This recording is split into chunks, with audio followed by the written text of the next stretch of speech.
जी, बिस्मिल्लाहिर्रहमानिर्रहीम। अस्सलाम वालेकुम dear students, welcome to stars academy LMS, head office Johar town. तो आज हम बात कर रहे हैं जी अपना next unit, unit number 3 start कर रहे हैं जिसका नाम है गैसेस। गैसेस के हवाले से सिलेबस आउटलाइन देख लें तो आपको प्रॉपर्टीज ऑफ गैसेस पता होनी चाहिए। प्रॉपर्टीज ऑफ गैसेस एक्चुअली वही प्रॉपर्टीज हैं जो 16th सेंचुरी के अंदर हमें काइनेटिक मॉलिक्यूलर थ्योरी से पता लगी थी। इसके बाद हमने गैस लॉज को देखना है और जनरल गैस इक्वेशन को देखेंगे। ये एक बहुत ही छोटा सा एक यूनिट है, अच्छा सा, और इसकी काफी हद तक इंफॉर्मेशन आपके पास as a student of science पहले भी होती है। तो मैं स्टार्ट करूंगा गैसेस का यूनिट, और उसमें सबसे पहले जैसा कि मैंने बात की कि हम प्रॉपर्टीज ऑफ गैसेस को देखेंगे। और जब आप प्रॉपर्टीज ऑफ गैसेस की बात करते हैं तो ये प्रॉपर्टीज कहाँ से डिवाइस होती हैं, कहाँ से डिराइव होती हैं, कहाँ से हासिल होती हैं, तो हम कहेंगे कि ये काइनेटिक मॉलिक्यूलर थ्योरी जिसे केएमटी कहा जाता है वहां से हासिल होती हैं। प्रॉपर्टीज को केएमटी के अकॉर्डिंग डिस्कस करने से पहले मैं ये वाजे कर दूं कि गैस जो है ये ऐसी स्टेट ऑफ मैटर है जिसकी नो डेफिनेट शेप, जिसकी कोई डेफिनेट शेप भी नहीं है, और साथ ही नो डेफिनेट वॉल्यूम, कोई डेफिनेट वॉल्यूम भी नहीं है। शेप भी डेफिनेट नहीं है, वॉल्यूम भी डेफिनेट नहीं है। इसे आप कह देते हैं कि ये गैस है। गैस के अंदर ये हिस्सा, हालांकि बिल्कुल डेफिनेशन बड़ी सिंपल सी इसकी नजर आ रही है कि gas is that state of matter जो कोई डेफिनेट वॉल्यूम नहीं रखती। लेकिन इससे एक अच्छा सवाल जो है वो स्टार्ट में ही बन सकता है, और वो सवाल क्या होगा कि मिसाल के तौर पर गैस जो है it occupies all the volume available to its molecules. Gas अगर किसी कंटेनर में रखी है तो वो उस कंटेनर में मौजूद तमाम तर वॉल्यूम को ऑक्यूपाई कर लेती है। इसकी मोस्ट प्रोबेबली वजह क्या हो सकती है? तो आपको ऑप्शन दे सकता है कि इसकी वजह यह है कि गैस के मॉलिक्यूल्स जो हैं इनके अंदर इफ्यूजन होती है, या फिर गैस के मॉलिक्यूल्स के अंदर डिफ्यूजन होती है, या फिर गैस के molecules Joule Thomson effect show करते हैं, या फिर आपके ख्याल में ए और बी दोनों की वजह से ऐसा हो सकता है? क्या कहेंगे, क्यों गैस के molecules occupy all of the available volume जो कि उन्हें दिया जाता है?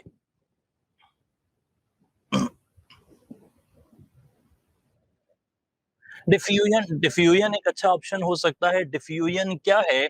It is the movement, Joule Thomson effect. Joule Thomson effect नहीं सही लग रहा जी, बिल्कुल सही नहीं लग रहा। क्यों सही नहीं लग रहा? जाउल थॉमसन इफेक्ट जो है ना, वो बिल्कुल एक डिफरेंट कॉन्सेप्ट है, और वो मैं बता भी देता हूँ कि क्या है। जाउल थॉमसन इफेक्ट ये है कि अगर एक कंप्रेस्ड गैस को एक्सपैंड करवाया जाए अचानक से तो इट गेट्स कूल्ड, ये ठंडी हो जाती है। इसे जाउल थॉमसन इफेक्ट कहते हैं, जैसा कि आप एयर कंडीशनर में देखते हैं। ठीक है जी बात। तो Joule Thomson effect volume occupy करने के पीछे वजह नहीं है। वॉल्यूम ऑक्यूपाई करने के पीछे वजह यह है कि गैस के मॉलिक्यूल्स रैंडम मोशन में हाई कंसंट्रेशन से लो कंसंट्रेशन पर मूव करते हैं, और जब तक सारी जगह कंसंट्रेशन यूनिफॉर्म नहीं हो जाती वो अपना सफर जारी रखते हैं। इसका मतलब हुआ कि यहाँ पर सही आंसर है बीटा। अब बात कर लेते हैं काइनेटिक मॉलिक्यूलर थ्योरी के अकॉर्डिंग गैस की प्रॉपर्टीज क्या क्या हैं। ब्राउनियन मोशन जो है वो मूवमेंट है फ्लूइड्स की, नो डाउट है। लेकिन आप उसे फिलहाल यहाँ पर हमने कोई कंसेप्ट ब्राउनियन मूवमेंट का नहीं पढ़ा हुआ। फ्लूइड्स के अंदर ये कंसेप्ट चलता है, फिजिक्स में चलता है ब्राउनियन मूवमेंट का, और उसको एग्जाम्पलीफाई करने के लिए वो मिल्क के अंदर जो फैट का ड्रॉपलेट है उसकी मूवमेंट को ऑब्जर्व करता है, जैसा कि आप फिजिक्स में पढ़ते हैं। फिलहाल डिफ्यूजन बड़ा सीधा सा कॉन्सेप्ट है, बड़ा इजी कॉन्सेप्ट है, और इसके लिए कोलाइडल सॉल्यूशन की कोई जरूरत नहीं है, तो डिफ्यूजन यहाँ पर बेहतर है। ब्राउनियन मूवमेंट को हम फ्लूइड्स के अंदर, फिजिक्स के अंदर ही रहने देते हैं। केमिस्ट्री के अंदर movement of gaseous molecules from an area of higher concentration to an area of lower concentration, diffusion बेहतर है। अगर ये डिफ्यूजन ना होती तो फिर एक और कंसेप्ट होता है इफ्यूजन, जो कि हम आगे चलकर इंशाल्लाह देख लेंगे। फिलहाल एक अच्छा क्वेश्चन उससे हमने स्टार्ट लिया, कोई सवाल आ गया जी? हमने कहा कि the reason for no definite volume of gas molecules में बी, ऐसे यानी कि इसको दूसरी तरह हमने ये कहा कि gas molecules occupy all of the available volume due to. तो दोनों तरीके से ये क्वेश्चन आ सकता है, और इसका आंसर हमने ये बताया कि सारा का सारा अवेलेबल वॉल्यूम गैस के मॉलिक्यूल इसलिए ऑक्यूपाई कर लेते हैं क्योंकि दे डिफ्यूज, वो हायर कंसंट्रेशन से लोअर कंसंट्रेशन की तरफ मूव करते हैं उस वक्त तक जब तक सब जगह कंसंट्रेशन बराबर ना हो जाए। क्लियर हो गई जी बात? चलें, बेहतर हो गया। आगे की तरफ चल रहे हैं और अब हमारे पास अगला हिस्सा जो आ रहा है, वो आ रहा है प्रॉपर्टीज ऑफ गैसेस का। और सबसे पहली प्रॉपर्टी ये है कि गैसेस जो हैं दे कंसिस्ट ऑफ मॉलिक्यूल्स। बहुत ही आसान, gases consist of molecules. Molecules जो हैं वो मोनोएटॉमिक भी हो सकते हैं, लाइक हीलियम, डाइएटॉमिक, ट्राइएटॉमिक भी हो सकते हैं। तो गैस के मॉलिक्यूल्स जिनकी हम बात कर रहे हैं, ये मॉलिक्यूल्स हैव रैंडम मोशन, यानी कि गैस के मॉलिक्यूल्स के पास है रैंडम मोशन।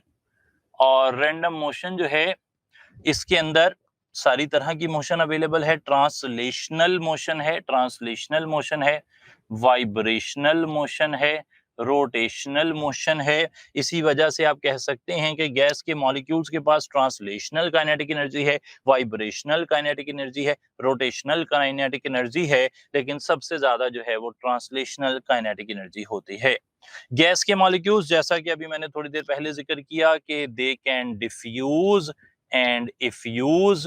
गैस के मॉलिक्यूल्स डिफ्यूज भी कर सकते हैं और इफ्यूज भी कर सकते हैं। इफ्यूज का मतलब एक टाइनी होल से हाई कंसंट्रेशन से लो कंसंट्रेशन की तरफ जाना। एक सवाल हमने लास्ट टाइम जो है वो पेपर में दिया था, और वो ये था कि इस तरीके से हमने एक डायग्राम बनाई और सवाल ये पूछ लिया कि एक गैस का मॉलिक्यूल है ये, इसका नाम है ए। एक गैस का मॉलिक्यूल ये रहा, इसका नाम है बी। एक गैस का मॉलिक्यूल यहाँ जिसका नाम है सी, और गैस का मॉलिक्यूल यहाँ उसका नाम है डी। और फिर हमने कुछ कुलियंस शो किए। ए बी से कोलाइड कर रहा है, बी सी से कोलाइड कर रहा है, सी डी से कोलाइड कर रहा है, और डी जाकर दीवार से जो है वो कोलाइड कर रहा है। सबसे पहले एक इंफॉर्मेशन दे देता हूं कि गैस के मॉलिक्यूल्स की एक और प्रॉपर्टी ये है कि दे अंडरगो कुलियन। और अगर ये कुलियन बिटवीन मॉलिक्यूल्स होगी तो ये इलास्टिक होगी।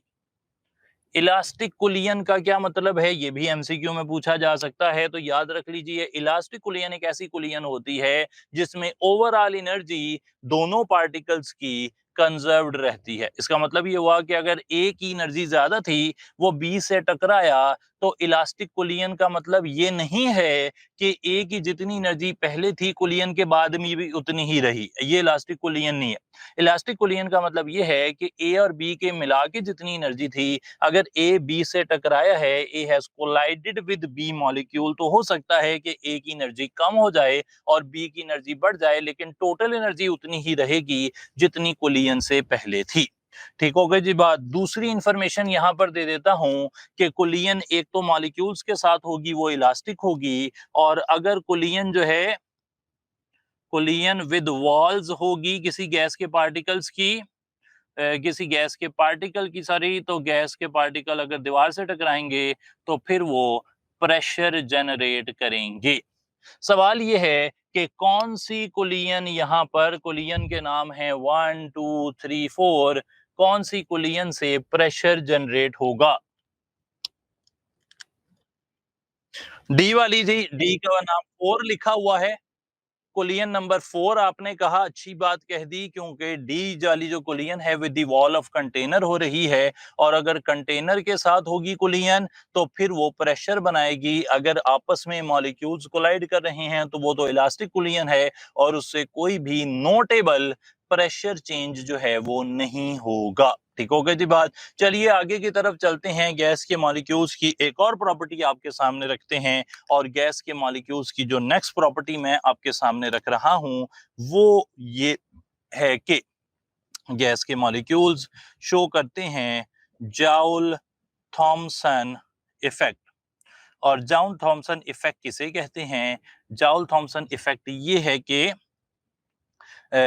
Expansion expansion in low pressure region अगर कभी होगी तो उससे कूलिंग हो जाएगी।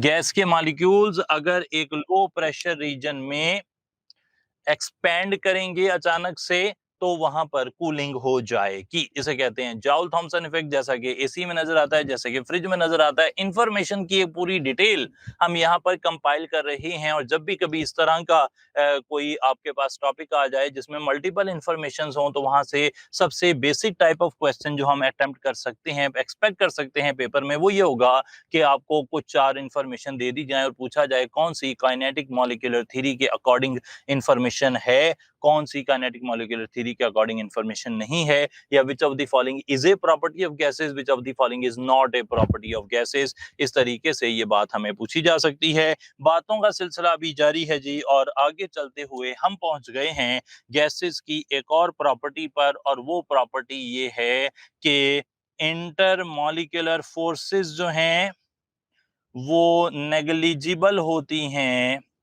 गैस के मॉलिक्यूल्स के दरमियान। और अगर इंटरमॉलिक्यूलर फोर्सेस नेग्लिजिबल होंगी गैस के मॉलिक्यूल्स के दरमियान में, तो ऐसी गैस को आप आइडियल गैस कहेंगे। आइडियल गैस क्या है? एक ऐसी गैस जिसमें इंटरमॉलिक्यूलर फोर्सेस नेग्लिजिबल हों, कोई भी इंटरमॉलिक्यूलर फोर्सेस जो हैं वो अंदर मौजूद ना हो। और अगर वो नॉन आइडियल गैस होगी, रियल गैस होगी, नॉन आइडियल गैस को ही रियल गैस कहते हैं, तो उसमें इंटरमॉलिक्यूलर फोर्सेस होंगी जनाब। आगे की तरफ चलते हुए एक और प्रॉपर्टी आपसे जिक्र करने लगा हूं, और वो ये है कि movement due to gravity, movement due to gravity जो है वो भी नेग्लिजिबल है गैस के मॉलिक्यूल्स के अंदर। गैस के मॉलिक्यूल्स में movement due to gravity negligible है। कुछ क्वेश्चंस आपके सामने, पहले दो इंफॉर्मेशंस, फिर उनसे रिलेटेड क्वेश्चंस। पहली इंफॉर्मेशन ये है कि एवरेज काइनेटिक एनर्जी जो है गैस के मॉलिक्यूल्स की, वो टेम्परेचर पर करती है। और कौन से टेम्परेचर पर जी? एब्सोल्यूट टेम्परेचर पर। एब्सोल्यूट टेम्परेचर का कॉन्सेप्ट देख लीजिए। जी जी, सॉरी।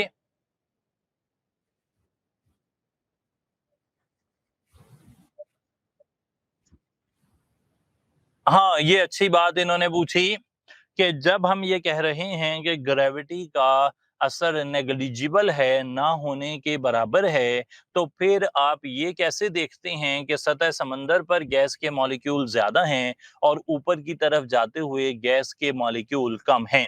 तो नेग्लिजिबल जो है ना, उससे ज्यादा बेहतर हम ऐसे कह सकते हैं कि वेरी लिटल, ये ज्यादा बेहतर हो जाएगा। क्योंकि नेग्लिजिबल से हम कहते हैं नो। नेग्लिजिबल का मतलब नो नहीं है, जीरो नहीं है। नेग्लिजिबल का मतलब है कि वेरी लो, बहुत ही कम, ना होने के बराबर लेकिन है लाजमी। इसी वजह से आप जमीन के करीब जब देखते हैं तो गैस के मॉलिक्यूल ज्यादा होते हैं, ऊपर की तरफ जाते हुए कम होते हैं। लेकिन ये ऊपर जाते हुए गैस लिक्विड्स और सॉलिड्स के मुकाबले में अगर देखें, अगर कहीं लिक्विड होगा तो वो तो फौरन से नीचे जमीन पर आ लगेगा, सॉलिड फौरन से जमीन पर आ लगेगा।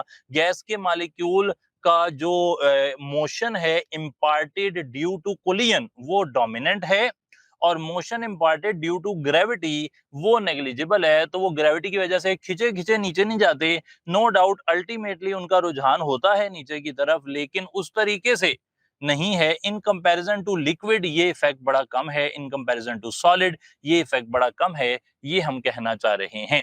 ठीक है जी बात? बोलो भाई। टोटल काइनेटिक एनर्जी की बात कर रहे हैं। टोटल काइनेटिक एनर्जी अगर आप देखें तो वो नंबर ऑफ मोल्स पर भी डिपेंड करती है और एब्सोल्यूट टेम्परेचर पर भी डिपेंड करती है। अब हम चलते हैं, कुछ गैसेस बना रहे हैं और गैसेस की एग्जांपल मैंने आपके सामने रखी। एग्जांपल नंबर 1 जो है वो आपके सामने रख दी मैंने। हाइड्रोजन है, एग्जांपल 2 हीलियम है, एग्जांपल 3 नाइट्रोजन है, एग्जाम्पल 4 ऑक्सीजन है। सबसे पहले एट 25 डिग्री सेंटीग्रेड, ये सारी गैसेस हैं। आपने बताना है कि एवरेज काइनेटिक एनर्जी किसकी ज़्यादा है, किसकी कम है।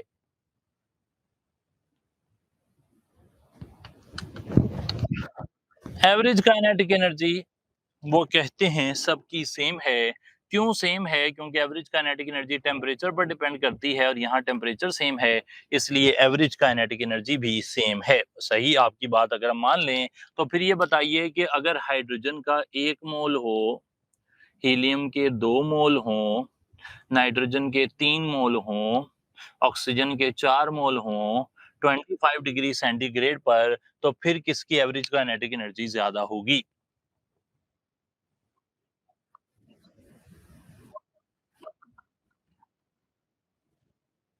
वो कहते हैं जी अभी भी सेम ही होगी। क्यों सेम होगी? क्योंकि moles per average kinetic energy depend नहीं करती। एवरेज काइनेटिक एनर्जी तो टेम्परेचर पर डिपेंड करती है। मोल कितने भी हो जाएं, गैस कोई भी हो जाए, अगर एवरेज काइनेटिक एनर्जी देखनी है तो टेम्परेचर देखना होगा। क्योंकि टेम्परेचर सेम है, इसलिए एवरेज काइनेटिक एनर्जी यहाँ भी सेम ही होगी। सही है जी बात। लेकिन इन्हीं चारों ऑप्शंस में से टोटल काइनेटिक एनर्जी किसकी ज्यादा होगी? अब ऑक्सीजन की ज्यादा कह दी इन लोगों ने, और क्यों कह दिया ऐसा इन तुलबाओ तालबात ने? क्योंकि total kinetic energy number of moles per भी डिपेंड करती है, और टोटल नंबर ऑफ मोल्स जो है वो ऑक्सीजन के ज्यादा हैं, इसलिए वहां पर टोटल काइनेटिक एनर्जी हो जाएगी ज्यादा। बिल्कुल सही आपका कॉन्सेप्ट एवरेज और टोटल काइनेटिक एनर्जी का। आगे चलते हुए हम बात कर रहे हैं अब नेक्स्ट अपना जो कॉन्सेप्ट है उस पर। काइनेटिक मॉलिक्यूलर थ्योरी को हमने मोर और लेस काफी हद तक डिस्कस कर लिया है, और यहाँ से मैं लिख रहा हूँ PV is equal to 1/3 small m capital N c square mean. इसे काइनेटिक मॉलिक्यूलर इक्वेशन कहते हैं, और काइनेटिक मॉलिक्यूलर इक्वेशन की डिफरेंट फॉर्म्स ये हैं।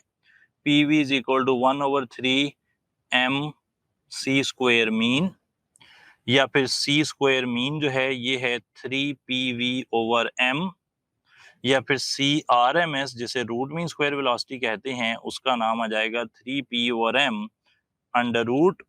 और PV is equal to NRT है, थोड़ी देर में हम सीखेंगे जनरल गैस इक्वेशन। तो root mean square velocity is equal to 3RT/m under root. यहाँ से हमने याद रखना है कि किसी गैस की root mean square velocity molecules की एवरेज वेलोसिटी जो है वो टेम्परेचर के डायरेक्टली प्रोपोर्शनल है, और मोलर मास के इनवर्सली प्रोपोर्शनल है। आपसे अगर दोबारा से सवाल पूछूं कि हाइड्रोजन, हीलियम, नाइट्रोजन, ऑक्सीजन सभी डिग्री सेंटीग्रेड पर मौजूद हैं, किसके मॉलिक्यूल्स की रूट मीन स्क्वायर वेलोसिटी ज्यादा होगी, तो आप क्या कहेंगे? हाइड्रोजन क्यों कह दिया सब लोगों ने? क्योंकि 3 कांस्टेंट है, R कांस्टेंट है, टेम्परेचर भी आपने कांस्टेंट कर दिया, तो मोलर मास के साथ रिलेशनशिप बन रहा है रूट मीन स्क्वायर वेलोसिटी का। जिसका मोलर मास कम होगा यानी कि हाइड्रोजन, उसकी रूट मीन स्क्वायर वेलोसिटी जो है वो ज्यादा हो जाएगी। रूट मीन स्क्वायर वेलोसिटी दो चीजों पे डिपेंड करती है जी, दोनों के नाम है टेम्परेचर और मोलर मास। टेम्परेचर और मोलर मास जी। ये बातें करने के बाद हम आ गए हैं अपने next heading. Root mean square velocity क्या है? अच्छा जी समझ लेते हैं। पहले तो ये समझिए कि ये है मीन स्क्वायर वेलोसिटी। फिर ये समझिए कि गैस के मॉलिक्यूल्स रैंडम मोशन में हैं। फिर ये समझिए कि गैस के मॉलिक्यूल्स की एवरेज काइनेटिक एनर्जी टेम्परेचर पर डिपेंड करती है। और आखिर में ये समझिए कि गैस के मॉलिक्यूल्स को अगर आप देखें कि उनके मॉलिक्यूल्स जो हैं उनकी जो वेलोसिटीज हैं, उनकी जो काइनेटिक एनर्जीज हैं वो कैसी हैं, तो आपको पता लगेगा गैस के मॉलिक्यूल्स की काइनेटिक एनर्जीज इस तरह हैं। ठीक है जनाब, यहाँ एनर्जी है जी। ये काइनेटिक मॉलिक्यूलर इक्वेशन है, और ये हमें बताती है कि गैस के मॉलिक्यूल्स की जो वेलोसिटी है वो एक जितनी नहीं है। यानी कि गैस के कुछ मॉलिक्यूल बहुत स्लो हैं, कुछ मॉलिक्यूल बहुत फास्ट हैं। ज्यादातर मॉलिक्यूल एक एवरेज सी वेलोसिटी रखते हैं, तो फिर हम गैस के मॉलिक्यूल्स की जो वेलोसिटी है उसको अगर कैलकुलेट करना चाह रहे हैं कि एवरेज वेलोसिटी कितनी है, तो फिर हम ये इक्वेशन यूज करते हैं जिसे काइनेटिक मॉलिक्यूलर इक्वेशन कहते हैं। यहाँ पर सी स्क्वायर मीन को कहते हैं मीन स्क्वायर वेलोसिटी, यानी कि गैस के मॉलिक्यूल्स की वेलोसिटी कई एवरेज का स्क्वायर। ठीक है भाई। और जब उसे आप हल कर लेते हैं तो गैस के मॉलिक्यूल्स की रूट मीन स्क्वायर वेलोसिटी आ जाती है, एवरेज वेलोसिटी आ जाती है। गैस के मॉलिक्यूल्स एवरेज किस हिसाब से मूव कर रहे हैं, जिस तरह काइनेटिक एनर्जी एवरेज निकाली थी, इसी तरीके से वेलोसिटी एवरेज निकाली है इस फार्मूले से। समझ गई जी बात? चलिए बेहतर हो गया फिर तो। नेक्स्ट हेडिंग क्या है? नेक्स्ट हेडिंग है जनरल गैस इक्वेशन। बड़ी फेमस इक्वेशन जनाब। इसमें से पेपर में सवाल क्या आ रहा है? सबसे पहले जनरल गैस इक्वेशन की फॉर्म लिख दें। जनरल गैस इक्वेशन की डिफरेंट फॉर्म्स लिखी होंगी, सही पहचान लें। जनरल गैस इक्वेशन की बहुत सारी गलत फॉर्म्स लिखी होंगी, सही पहचान लें, या बहुत सारी सही लिखी होंगी, गलत पहचान लें। इस तरीके से क्वेश्चन आ सकते हैं। तो हम यहाँ पर जनरल गैस इक्वेशन की बहुत सारी फॉर्म्स लिख रहे हैं, और कुछ आपने देखी हैं, कुछ शायद आपकी नजर से ना गुजरी हों। सबसे पहली फॉर्म है जनरल गैस इक्वेशन की, P V is equal to N R T. ये सबको पता है, अच्छी बात है। तो यहाँ पर मैं P is equal to n over V R T कर रहा हूँ, वॉल्यूम को सामने ले जाकर डिवाइड कर रहा हूँ। ये बन गए नंबर ऑफ मोल्स, ये है डेसीमीटर क्यूब। मोल्स पर डेसीमीटर क्यूब को कंसंट्रेशन कहते हैं। तो मेरी तीसरी फॉर्म आ गई, P is equal to C R T. तीन फॉर्म्स हो गई। आगे चलते हुए मैं इस इक्वेशन को दोबारा से रीराइट कर रहा हूं, पहली इक्वेशन को, लेकिन अब की बारी नंबर ऑफ मोल्स को सॉल्व कर रहा हूं। नंबर ऑफ मोल्स किसके बराबर हैं? Mass over molar mass, R T. ये चौथी फॉर्म आ गई। अब यहां से मोलर मैस को मैं सामने ले जाता हूं, तो ये बन जाता है P M is equal to small M over V R T. अब ये मैस है, ये वॉल्यूम, मैस पर यूनिट वॉल्यूम को डेंसिटी कहते हैं। तो ये P M is equal to D R T आ गया। यहाँ से डेंसिटी की वैल्यू भी निकाली जा सकती है, और जब मैं यहाँ से डेंसिटी की वैल्यू निकालता हूँ तो वो आ जाती है P M over R T. यहाँ से आपको मैं बताता चलूं कि अगर प्रेशर बढ़ेगा तो डेंसिटी बढ़ेगी, मोलर मास बढ़ेगा डेंसिटी बढ़ेगी, टेम्परेचर बढ़ेगा डेंसिटी कम होगी। सवाल वही पुराना, हाइड्रोजन, हीलियम, नाइट्रोजन और ऑक्सीजन में से किसकी डेंसिटी ज्यादा है?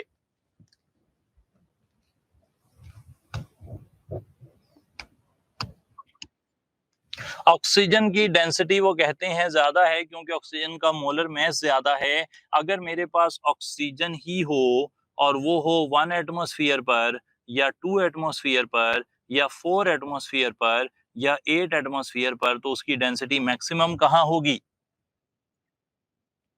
8 एटमॉस्फेयर पर होगी। अब जरा देखें, ट्रिकी क्वेश्चन आ गया। ट्रिकी क्वेश्चन ये है कि 100 डिग्री सेंटीग्रेड पर है कोई ऑक्सीजन, और एक 100 डिग्री फ़ारेनहाइट पर है ऑक्सीजन, और एक 100 केल्विन पर है ऑक्सीजन, और एक सेम का ऑप्शन डाल देते हैं। Density of oxygen is maximum at, जी, 100 डिग्री सेल्सियस पे ज्यादा होगी डेंसिटी। डेंसिटी का टेम्परेचर के साथ क्या रिलेशन है? इनवर्स। तो फिर क्या आंसर होना चाहिए? केल्विन होना चाहिए। भाई आप जानते हैं कि केल्विन टेम्परेचर जो है ये बराबर होता है 273 प्लस 273 प्लस डिग्री सेंटीग्रेड, ऐसे होता है। यानी कि अगर 100 डिग्री सेंटीग्रेड है तो वो तो 373 केल्विन बन जाएगा, बहुत ज्यादा हो जाएगा। तो केल्विन का जो टेम्परेचर है, याद रख लीजिए कि अगर तीनों टेम्परेचर की वैल्यू सेम हो, 100 100 100, तो केल्विन सबसे स्मॉल टेम्परेचर है, और सबसे स्मॉल टेम्परेचर पर जो डेंसिटी है वो फिर सबसे ज्यादा आ जाएगी। ठीक है जी बात। टेम्परेचर जितना कम, डेंसिटी उतनी ज्यादा। तो ये एक ट्रिकी क्वेश्चन था, और देखा आपने कि जैसे ही सवाल ट्रिकी होता है फौरन से आंसर जो है वो गलत होने शुरू हो जाते हैं, जो कि बिल्कुल अच्छा नहीं है। अच्छा जनाब, एक और इक्वेशन है जनरल गैस इक्वेशन, वो है P1 V1 over T1 is equal to P2V2/T2। यहाँ आपके सामने एक और क्वेश्चन रख रहा हूं और ये भी एक डिफिकल्ट क्वेश्चन है, आसान नहीं है। और सवाल ये पूछा उसने कि अगर हम प्रेशर को डबल कर दें और टेम्परेचर को डबल कर दें तो वॉल्यूम जो है उसको क्या होगा? जी जनाब, सेम रहेगा, डबल हो जाएगा, हाफ हो जाएगा, 1/4 हो जाएगा। जी।